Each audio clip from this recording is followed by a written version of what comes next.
नमस्कार विद्यार्थी मित्रांनो, आजच्या दिवसाचा सगळ्यात इम्पॉर्टंट टॉपिक तो म्हणजे मुलींचं मोफत शिक्षण। हा जो महाराष्ट्र शासनाचा जी आर आलेला आहे याच्या संदर्भात बऱ्याच पालकांनी आणि विद्यार्थ्यांनी सकाळपासून मेसेजेस आणि कॉल्स केले होते की नेमकं हा जी आर कोणत्या कॅटेगरीतल्या मुलींसाठी आहे। या जी आर नुसार जर आपल्यालाही मोफत शिक्षण घ्यायचं असेल तर आपल्याकडे काय काय डॉक्युमेंट्स असणं गरजेचं आहे, कोणकोणत्या कोर्सेसमध्ये ऍडमिशन घेतल्यानंतर आपल्याला मोफत शिक्षण मिळणार आहे व या जी आर नुसार यावर्षी कट ऑफ मध्ये काय फरक पडू शकतो, या सर्व गोष्टींची चर्चा आपण या व्हिडिओमध्ये करणार आहोत। हा तो जी आर आहे ज्याच्यामध्ये मुलींच्या मोफत शिक्षणाबद्दलचा गव्हर्नमेंट कडून रिलीज करण्यात आलेला होता। आता कोणकोणत्या कॅटेगरीसाठी आहे, कोणकोणत्या कोर्सेससाठी आहे ते थोडंसं आपण या व्हिडिओच्या माध्यमातून बघूया। पहिल्यांदा इथं काय म्हटलेलं आहे बघा, हेडिंग व्यावसायिक अभ्यासक्रमास प्रवेश घेणाऱ्या आर्थिकदृष्ट्या दुर्बल घटक म्हणजे कोण, ईडब्ल्यूएस कॅटेगरीमधून ऍडमिशन घेणाऱ्या मुली। त्यानंतर सामाजिक व शैक्षणिक दृष्ट्या मागास वर्ग म्हणजे एसएबीसी। आता एसएबीसी कॅटेगरीमध्ये कुठली मुली येणार आहेत, ज्यांनी मराठा कॅटेगरीचं सर्टिफिकेट म्हणजेच एसएबीसी सर्टिफिकेट काढलेलं आहे, तर अशा मुली व इतर मागास वर्ग म्हणजे ओबीसी कॅटेगरी। तर या प्रवर्गातील मुलींना शिक्षण शुल्क व परीक्षा शुल्काच्या 50% ऐवजी 100% लाभ मंजूर करण्याबाबत, म्हणजे याच्या अगोदरपर्यंत म्हणजे 2023 पर्यंत काय होत होतं की ज्या काही ईडब्ल्यूएस कॅटेगरीच्या मुली असतील, इव्हन मुलं असतील, ओबीसी कॅटेगरीची मुलं असतील, ओबीसी कॅटेगरीच्या मुली असतील, तर यांना ट्युशन फी जी आहे किंवा परीक्षा शुल्काची एक्झामिनेशनची फी आहे तर टोटल फीच्या 50% फी यांना भरायला लागत होती व राहिलेली 50% ही शासनाकडून भरली जायची। या वर्षीपासून काय होणार आहे की 50% ऐवजी पूर्ण 100% ट्युशन फी व 100% तुमची एक्झामिनेशन फीस ही शासनाकडूनच भरली जाणार आहे। आता याच्यामध्ये कोणकोणते कोर्सेस असणार आहेत ते थोडंसं आपण बघूया। आता इथं प्रस्तावनामध्ये त्यांनी दिलेलं आहे उच्च व तंत्र शिक्षण विभाग म्हणजे कोण, याच्यामध्ये इंजिनिअरिंग कोर्सेस आले, वैद्यकीय शिक्षण म्हणजे मेडिकलचे जे काही कोर्सेस असतील ते कोर्सेस याच्यामध्ये आले, औषधी द्रव्य म्हणजे फार्मसी रिलेटेड कोर्सेस याच्यामध्ये आले, कृषी म्हणजे ऍग्रिकल्चर रिलेटेड आले, बाकी दुग्ध व्यवसाय, मत्स्य व्यवसाय वगैरे या सगळ्या कोर्सेसचा या ठिकाणी उल्लेख केलेला आहे। त्यानंतर काय म्हणलेलं आहे बघा, व्यावसायिक अभ्यासक्रमांना केंद्रीभूत प्रवेश प्रक्रियेद्वारे प्रवेश घेणाऱ्या इतर मागास प्रवर्ग म्हणजे ओबीसी, आर्थिक दृष्ट्या दुर्बल घटक म्हणजे ईडब्ल्यूएस आणि सामाजिक व शैक्षणिक दृष्ट्या मागास प्रवर्ग म्हणजे एसईबीसी या प्रवर्गातील वार्षिक कौटुंबिक उत्पन्न 8 लाखापेक्षा कमी असलेल्या पात्र विद्यार्थ्यांना शिक्षण शुल्क व परीक्षा शुल्काच्या 50% लाभ देण्यात येतो। ओके, म्हणजे हे जे काही कोर्सेस सांगितले तर या कोर्सेसमध्ये एसईबीसी, ओबीसी आणि ईडब्ल्यूएस या कॅटेगरीच्या विद्यार्थ्यांना 50% लाभ देण्यात येतो। त्यानंतर काय म्हणलेलं आहे, राज्यातील शासकीय महाविद्यालय म्हणजे गव्हर्नमेंट कॉलेजेस, शासन अनुदानित अशासकीय महाविद्यालय म्हणजे गव्हर्नमेंट एडेड कॉलेजेस जे असतील, अंशतः अनुदानित, टप्पा अनुदान व कायम विना अनुदानित महाविद्यालय म्हणजे कोण, याच्यामध्ये प्रायव्हेट कॉलेजेस किंवा सेमी गव्हर्नमेंट आपण ज्याला म्हणतो ती कॉलेजेस, तंत्रनिकेतने म्हणजे इंजिनिअरिंग कॉलेजेस, सार्वजनिक विद्यापीठे म्हणजे गव्हर्नमेंटच्या युनिव्हर्सिटीज, शासकीय अभिमत विद्यापीठे म्हणजे शासनाच्या ज्या काही युनिव्हर्सिटीज असतील। इथे एक गोष्ट वगळण्यात आलेली आहे, खासगी अभिमत विद्यापीठे। खासगी अभिमत विद्यापीठे म्हणजे कोण, प्रायव्हेट डीम्ड युनिव्हर्सिटीज। व्यवस्थित समजून घ्या, प्रायव्हेट डीम्ड युनिव्हर्सिटीज ज्या आहेत, सेल्फ फायनान्स प्रायव्हेट युनिव्हर्सिटीज ज्या आहेत, डीम्ड युनिव्हर्सिटीज, तर अशा युनिव्हर्सिटीमध्ये ऍडमिशन घेणाऱ्या विद्यार्थ्यांना मात्र विद्यार्थिनींना या ज्या काही फीच्या सवलती आहेत त्या मिळणार नाहीत। या व्यतिरिक्त जी गव्हर्नमेंट आणि प्रायव्हेट कॉलेजेस आहेत इथंही शिक्षणाची सवलत मिळणार आहे, फक्त डीम्ड युनिव्हर्सिटीजमध्ये, प्रायव्हेट डीम्ड युनिव्हर्सिटीजमध्ये ही सवलत मिळणार नाही। त्यानंतर काय म्हणलेलं आहे बघा, ती शासनाच्या राबविण्यात येणाऱ्या केंद्रीय प्रवेश प्रक्रियेद्वारे म्हणजे काय, सेंट्रलाइज्ड ऍडमिशन प्रोसेस आपण जे म्हणतो की कॅपराऊंड कधी चालू होणार आहेत, तर या कॅपराऊंड मधून ज्या मुलांना ऍडमिशन मिळणार आहे फक्त त्याच मुलांना फी मधली सवलत ही मिळणार आहे। आता प्रत्येक जण म्हणतात की मग कॅपराऊंडद्वारेच तर सगळे ऍडमिशन होतात, पण याच्यामध्ये थोडासा फरक आहे। व्यवस्थापन कोट्यातील व संस्था स्तरावरील प्रवेश वगळून, आता व्यवस्थापन कोट्यातील म्हणजे काय, तर मॅनेजमेंट कोटा ज्याला आपण म्हणतो किंवा आयक्यू कोटा ज्याला म्हणतो, तर या कोटामधून जे विद्यार्थी ऍडमिशन घेणार आहेत, ज्या मुली ऍडमिशन घेणार आहेत, तर अशा मुलींना फी मधली कसलीही सवलत मिळणार नाही आणि याच्या अगोदरही ती मिळत नव्हती। मॅनेजमेंट कोटामधून ज्यावेळी तुम्ही ऍडमिशन घेता त्यावेळी तुम्ही कोणत्याही कॅटेगरीमध्ये असाल, भलेही तुम्ही एससी असाल, एसटी असाल, ओबीसी असाल किंवा ओपन ईडब्ल्यूएस असाल, मॅनेजमेंट कोटामधून जेव्हा आपण ऍडमिशन घेतो त्यावेळी फी मध्ये कसल्याही सवलती मिळत नसतात। बरेच पॅरेंट्स काउन्सिलिंगसाठी ऑफिसमध्ये आल्यावरती विचारतात की आम्ही मॅनेजमेंट कोटामधून ऍडमिशन घेणार आहे पण आमच्याकडे ओबीसीचा दाखला आहे, एससीचा दाखला आहे, तर फी मध्ये सवलती आम्हाला मिळतील का, तर ऑफकोर्स तुम्हाला या सवलती मिळणार नाहीत, कारण तुम्ही रेग्युलर मेरिट वरून ऍडमिशन न घेता मॅनेजमेंट कोटामधून ऍडमिशन घेत असता। मॅनेजमेंट कोटामधून जेव्हा आपण ऍडमिशन घेतो तेव्हा जनरली मेडिकलसाठी ओपनच्या 3 पट फी घेतली जाते, कॅटेगरीचे फी मधले कसलेही बेनिफिट्स मिळत नसतात। त्या व्यतिरिक्त अजून काय म्हणलेलं की संस्था स्तरावरील, आता जनरली महाराष्ट्रामध्ये मेडिकलसाठी तरी अशा प्रकारचा राऊंड होत नाही, संस्था स्तरावरती इंजिनिअरिंग मध्ये सीट्स भरल्या जातात. महाराष्ट्रात मॅनेजमेंटच्या ही सीट्स संस्था स्तरावरती भरल्या जात नाहीत. ज्या काही सगळ्या सीट्स असतात त्या कॅपराऊंड मधून भरल्या जातात. पण समजा इन्स्टिट्यूट लेवलला एखादा राऊंड झाला, स्पॉट राऊंड वगैरे कॉलेज लेवलवरती झाला व कॉलेज लेवलवरती तुम्हाला ऍडमिशन मिळालं असेल तरीही तुम्हाला फी मध्ये सवलत मिळणार नाही. जे काही ऑनलाईन कॅपराऊंड होतात या ऑनलाईन कॅपराऊंड मधूनच जर तुम्हाला ऍडमिशन मिळालं असेल तरच तुम्हाला या फी मधल्या सवलती मिळणार आहेत. व त्यासाठी अट काय दिलेली आहे, ज्या मुलींच्या कुटुंबाचे वार्षिक उत्पन्न 8 लाख किंवा त्यापेक्षा कमी आहे अशा मुलींना या फी मधल्या सवलती मिळणार आहेत. कोर्सेस मी मगाशी सांगितले की उच्च व तंत्र शिक्षण विभाग, वैद्यकीय शिक्षण, औषधी द्रव्य म्हणजे फार्मसी, कृषी, ऍग्रिकल्चर, तर अशा सगळ्या कोर्सेसला ऍडमिशन घेणाऱ्या मुलींना 50% ऐवजी आता 100% सवलत मिळणार आहे. ठीक आहे. यासाठी शासनाकडून 906 कोटींचा मान्यता देण्यात आलेली आहे. एवढा भार शासनाच्या याच्यावरती पडणार आहे. त्यानंतर पुढे काय म्हणलेलं आहे बघा, हे कोणाला मिळणार आहे की ज्यांचं कुटुंबाचं वार्षिक उत्पन्न 8 लाखापेक्षा कमी आहे. त्यानंतर काय म्हणलेलं आहे इथं, ईडब्ल्यूएस. ओके, ईडब्ल्यूएस आरक्षणातून प्रवेश घेतलेल्या विद्यार्थ्यांसाठी राजर्षी छत्रपती शाहू महाराज शिक्षण शुल्क शिष्यवृत्ती हे स्कॉलरशिपचं नाव आहे. ऍडमिशन मिळाल्यानंतर तुम्हाला स्कॉलरशिपचा फॉर्म भरायला सांगितला जातो. ती जी स्कॉलरशिप मिळते त्या स्कॉलरशिपचं हे नाव आहे. या योजनेअंतर्गत लाभ अनुज्ञेय करताना ईडब्ल्यूएस प्रमाणपत्राऐवजी आई व वडील दोन्ही पालकांचे एकत्रित उत्पन्नावर आधारित सक्षम प्राधिकारी यांनी दिलेले उत्पन्न प्रमाणपत्र अनुज्ञेय करण्यात येत आहे. तथापि जे विद्यार्थी नोकरीत असतील त्यांच्या आई वडील यांच्या उत्पन्नासोबत विद्यार्थ्याचे उत्पन्न प्रमाणपत्रासाठी विचारात घेण्यात यावे. म्हणजे तुम्हाला या मोफत शिक्षणाचा लाभ घ्यायचा असेल तर ईडब्ल्यू सर्टिफिकेट तर आहेच, पण त्याच्या व्यतिरिक्त तुम्हाला आई व वडील दोघांचं एकत्रित उत्पन्न असणारा तहसीलदारचा उत्पन्नाचा दाखला तुमच्याकडे असणं गरजेचं आहे. समजा इन केस विद्यार्थी स्वतः म्हणजे ती मुलगी स्वतः जर जॉब ही करत असेल तर तिचं इन्कम ही याच्यामध्ये ऍड केलं जावं असं याच्यामध्ये मेन्शन केलेलं आहे. सो एकंदरीत तहसीलदारांचा आई व वडील दोघांचं उत्पन्न मेन्शन असलेला उत्पन्नाचा दाखला तुम्हाला या ठिकाणी जोडायला लागू शकतो. त्यानंतर इथं काय म्हणलेलं आहे बघा, ईडब्ल्यूएस आरक्षणातून शैक्षणिक प्रवेश घेतलेल्या विद्यार्थ्यास राजर्षी छत्रपती शाहू महाराज शिक्षण शुल्क शिष्यवृत्ती योजनेचा लाभ प्रथम वर्षाकरता मिळाल्यानंतर ही सवलत त्याचा अभ्यासक्रम पूर्ण होईपर्यंत अनुज्ञेय राहील.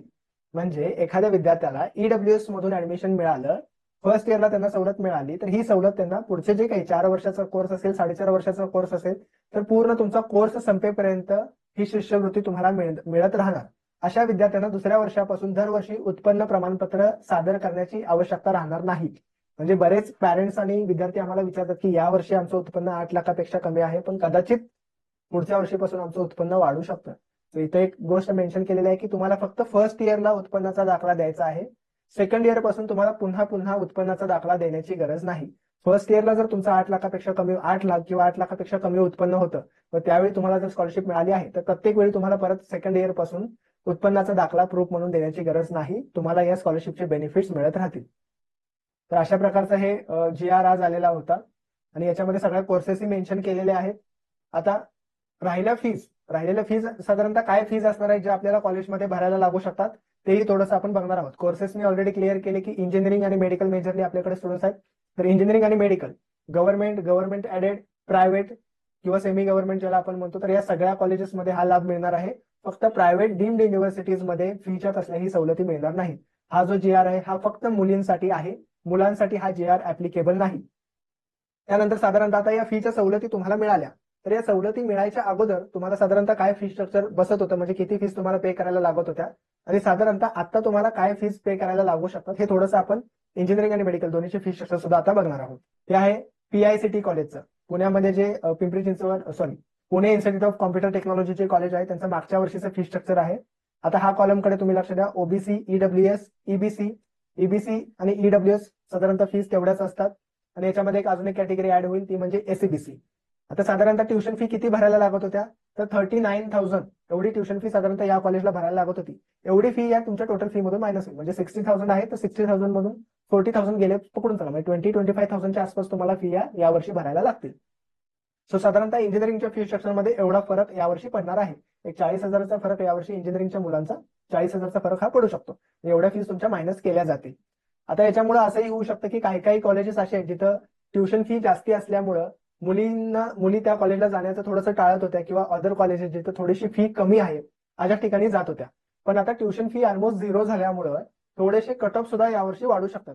म्हणजे जी अशी मुलं होते ज्यांची जे फीज अफोर्डेबल करू शकत होते व तेच थोडंसं जास्त फीज असणाऱ्या कॉलेजेसला जात होते, तर आता अशा मुली सुद्धा जाणार आहे ज्यांची फी भरायची कॅपॅसिटी नव्हती, एवढ्या फीज अफोर्डेबल नव्हत्या, कारण बऱ्याच कॉलेजच्या 1 लाख 1.5 लाख अशा इंजिनिअरिंग कॉलेजच्या सुद्धा फीज होत्या. सो अशा मुलींचं प्रमाण आता वाढणार आहे. त्यामुळं कट ऑफ हे ज्या मुलांचे स्कोअर कमी आहेत आणि फीज भरायची कॅपॅसिटी त्यांची होती, तर अशा मुलांसाठी थोडासा प्रॉब्लेम यावर्षी होऊ शकतो व कट ऑफ हे या जे काही फी मध्ये कन्सेशन दिलेले आहे त्याच्यामुळे कट ऑफ थोडासा यावर्षी वाढण्याची शक्यता नक्कीच आहे. मात्र अदर कॅटेगरीचे जे स्टुडंट्स आहेत, म्हणजे एससी कॅटेगरीच्या मुले असतील, एसटीच्या असतील, एनटीच्या असतील, तर त्यांना ऑलरेडी ट्युशन फी तुम्ही इथं बघू शकता, ट्युशन फी ऑलरेडी त्यांच्यासाठी झिरो होती. त्यामुळे या JRs आणि त्या मुलींचा काहीही संबंध नाही. ऑलरेडी त्यांच्या फीज कमीच होत्या सुरुवातीपासून व ज्या काही सुरुवातीपासून फीज होत्या त्यांना तशाच भरायला लागणार आहेत व त्यांच्या मेरिटमध्ये काही फारसा फरक पडणार नाही. मात्र ओबीसी, ईडब्ल्यूएस, ईबीसी, एसईबीसी या कॅटेगरीमध्ये ज्या मुली येतात त्यांच्या कट ऑफ नक्कीच यावर्षी या निर्णयामुळे वाढू शकतो. आता थोडंसं मेडिकलचे जे काही मुलं आहेत, तर मेडिकलच्या मुलांना साधारणतः फी स्ट्रक्चरमध्ये किती फरक यावर्षी येऊ शकतोय ते सुद्धा आपण बघणार आहोत. आता आपण इथं एका गव्हर्नमेंट कॉलेजचं फी स्ट्रक्चर मागच्या वर्षीचं घेतलेलं आहे.